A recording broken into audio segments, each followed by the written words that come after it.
Next, I'm in shock. The Cleveland Browns have made it official. Who saw this coming? Deshaun Watson will be their starting quarterback. And my reaction, I thought they were going to cut him today and make Shedeur Sanders the starter. Deshaun Watson has been awful. I mean, not disappointing, not inconsistent, awful, all caps. Since arriving in Cleveland, he's played 19 games. He's gone 9-10. He's suffered multiple injuries, not his fault, missed all of last season. And when we last saw him play meaningful football, the Browns' offense was dead last in the NFL. Meanwhile, Shedeur Sanders outplayed him in the preseason. But apparently none of that matters. Who cares? Because the Browns still trapped inside the worst contract in NFL history, the 5-year, $230 million fully guaranteed contract for Watson. Now the money is already gone. Whether Watson starts, sits, or spends Sundays selling hot dogs at the stadium, doesn't matter. Cleveland still owes it. So why keep forcing this? My guess, if you ask, this decision came from higher than Todd Monken. I'm not talking about the almighty. Maybe ownership wants one final attempt to justify this contract. Good luck with that.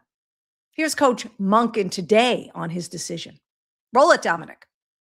Start against Jacksonville, took in the full body of work over the course of off-season to training camp to the games, the joint practice, and ultimately felt like to start the season on the road, Deshaun gave us the best chance to move the ball and score points. I mean, that's really what it's about.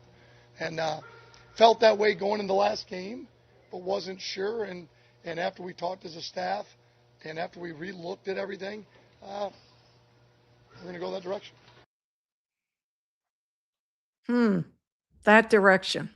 The schedule. It's all about the schedule. It gives Cleveland a convenient little escape hatch. Stay with me. The Browns open with 2 games on the road, Jacksonville and Tampa Bay. So Watson won't nearly hear as many boos as he does at home because he'll be on the road the first 2 games.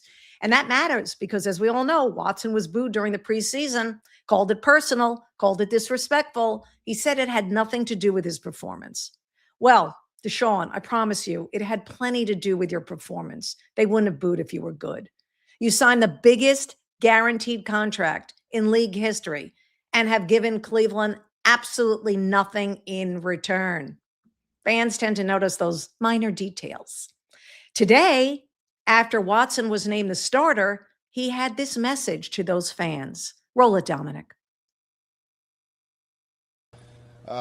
First off, I want to address the comments from Saturday after the game. I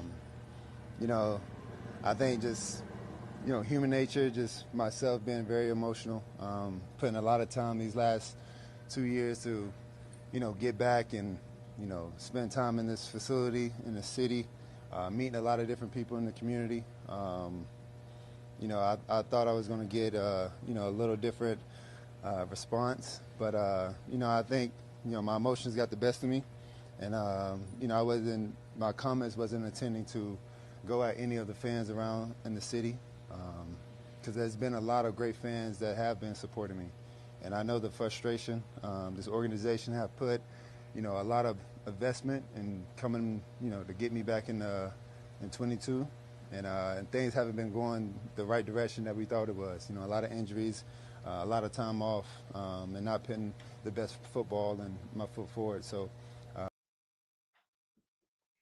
Look at the Browns' schedule. I can't get over this. The opener is at Jacksonville, which went, by the way, 7-1 in true home games last season, won the division.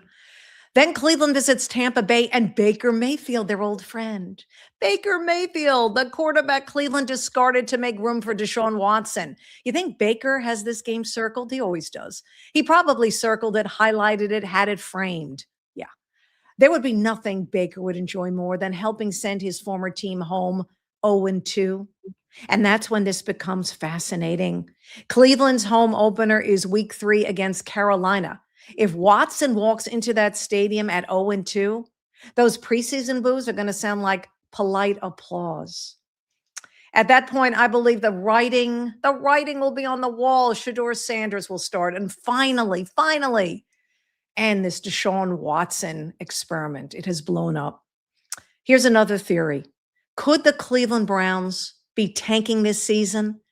Of course, I can't admit that. They can't admit it. But yes, to draft yet another quarterback in 2027. CBS Sports' Pete Prisco recently floated a very interesting theory.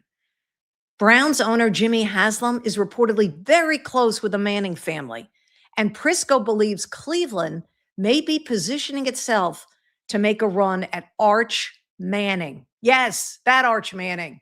You heard me. It's not nuts. Maybe starting Watson isn't about winning this season. Maybe this is all part of Cleveland's master plan to lose enough to land Archie Manning. Plus, Cleveland now owns additional 2027 draft capital after that Myles Garrett trade. So even if the Browns don't finish with the number 1 pick, they may have enough ammunition to move up and get Arch Manning. Maybe this isn't another terrible Browns decision. Maybe it's a brilliant Browns decision just for 2027 instead of 2026.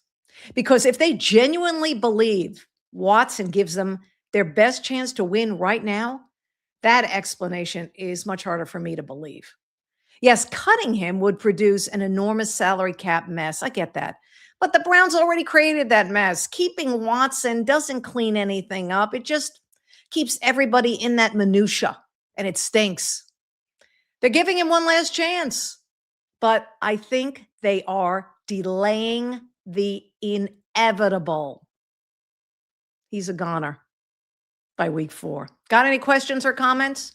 Drop them in the chat box or ask Linda